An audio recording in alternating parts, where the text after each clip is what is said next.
Martineau. Cube Radio. Cube Radio. Cube Radio. En direct à LCN. 8h45, on rejoint Richard Martineau à Cube Radio. Salut Richard. Salut Jean-François. Tu sais que de plus en plus d'organismes et d'institutions te demandent de quel genre tu es, tu sais, à quel genre tu t'identifies. Et au Collège des médecins, quand tu arrives là, au Collège des médecins, on te demande est-ce que tu es féminin, masculin, agenre, non conforme à un genre, de genre fluide, non-binaire, bigenre, cisgenre, de genre multiple et autres. Moi, je veux savoir c'est quoi que j'aime. C'est moi, extraterrestre. Si tu te reconnais pas là-dedans, là, puis c'est correct que différentes, bon, il y a une variété de gens, mais si tu te reconnais pas là-dedans et t'es autre, s'il y a quelqu'un qui nous écoute et vous êtes autre, je veux une entrevue, je veux vous interviewer. Si vous êtes autre, je veux voir à quoi vous ressemblez exactement. Aïe, aïe. J'invite les gens à lire ta chronique là-dessus ce matin, c'est savoureux. Merci. Richard, les négos dans le secteur public, ça va pas très bien, semble-t-il. M. Legault a accusé les syndicats faire preuve de fermeture en fin de semaine. Ça semble accroché, là. Ben c'est ça, c'est parce que la CAQ aime ça, des nouveaux gadgets, des nouvelles patentes pour montrer qu'ils sont différents. Souviens-toi, il y a des CHSLD puis il y a des résidences pour les personnes âgées. Les autres sont arrivés avec la maison des aînés. Wow! La maison des aînés. Tu sais, il y avait des musées régionaux. Dans chaque région, il y a des musées. Les espaces bleus. Wow, les espaces bleus. Même chose, on avait un réseau de CPE. C'est pas rien que des garderies, les CPE. Non. On a tous envoyé nos enfants là. T'avais vraiment là, un projet éducatif intéressant. Il y a du nom, les maternelles, 4 ans. Puis la même chose avec les écoles. On a des écoles qu'il faut rénover. Non, on ne va pas les rénover. Les lab-écoles. Oui. Avec Ricardo, les lab-écoles. Bon, c'est ça. Alors là, eux autres, les syndicats veulent une table de négociation. Ils ont dit non, il n'y aura pas de table de négociation. Il va y avoir des forums de discussion.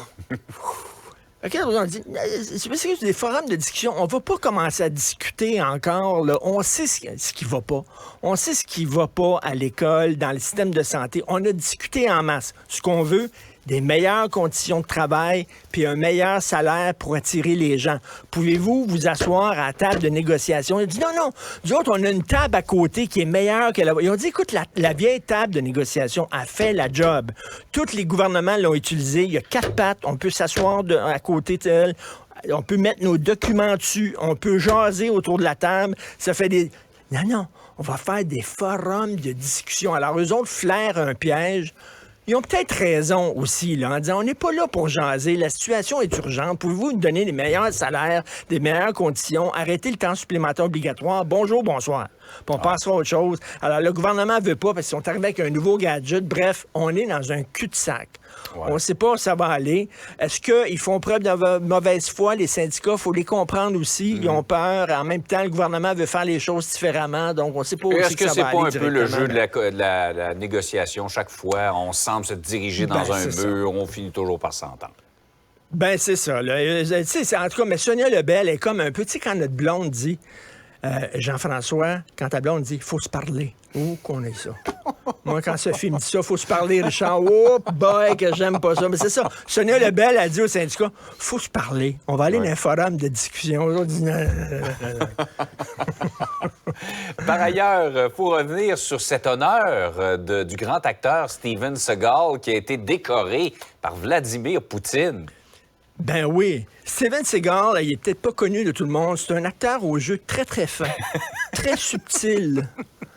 Alors, dans Wikipédia, on dit qu'il utilise différentes techniques pour son jeu. Je te le dis, là, je ne l'invente pas, c'est dans Wikipédia. Donc, il utilise le ki. Le ki, ça, c'est les fluides qui bougent dans le corps, le ki. Okay. Je sais pas si Roy Dupuis utilise le ki dans son jeu. Il utilise aussi beaucoup le coup de pied. Oui. Et attends, l'intériorisation mentale. Okay. C'est ça qu'il utilise comme jeu. Et il a joué dans des films peut-être pas très connus, des films assez d'art et d'essai qui ont joué dans certains cinémas répertoires très pointus, comme Un aller pour l'enfer, Vol d'enfer, Rendez-vous en enfer. Ça, je pense que c'est sa trilogie. La trilogie de l'enfer, très connue de Steven Seagal et Justice sauvage. Donc, Et là, Poutine a dit qu'il est tellement extraordinaire. Puis maintenant, il vit en Russie, puis il tripe sur Poutine et tout ça. Donc, il lui a donné, écoute, il l'a couronné. Et tu sais que Poutine aime beaucoup Gérard Depardieu aussi, surtout quand il l'a vu dans l'avion, complètement paf, en train de pisser dans une bouteille en plastique. Il a dit, il est des nôtres, il a bu sa vodka comme nous autres. Ça, c'est mon gars. C'est exactement le gars. Alors, donc, Poutine, qui tripe sur ces gens-là, c'est lui qui est en train d'embraser la planète, là. Ouais. C'est ce genre de gars-là. Imaginez, là. Après ça, on dit, est-ce qu'on peut négocier avec ce gars-là? Le gars, il donne des prix à Steven Seagal. Ben oui. Allô? Alors, surtout, tu peux plus négocier avec. Steven Seagal est avec. On va se faire donner une volée. Tout à fait. Puis attention, il utilise le qui dans son jeu. Je vais chercher ça aujourd'hui, le qui, je connais pas ça. Le qui, le fluide, là. Oui, c'est ça. Regarde ça, Rémi Gérard utilise beaucoup le qui dans son jeu. Tu regarderas ça. Hey, salut Richard.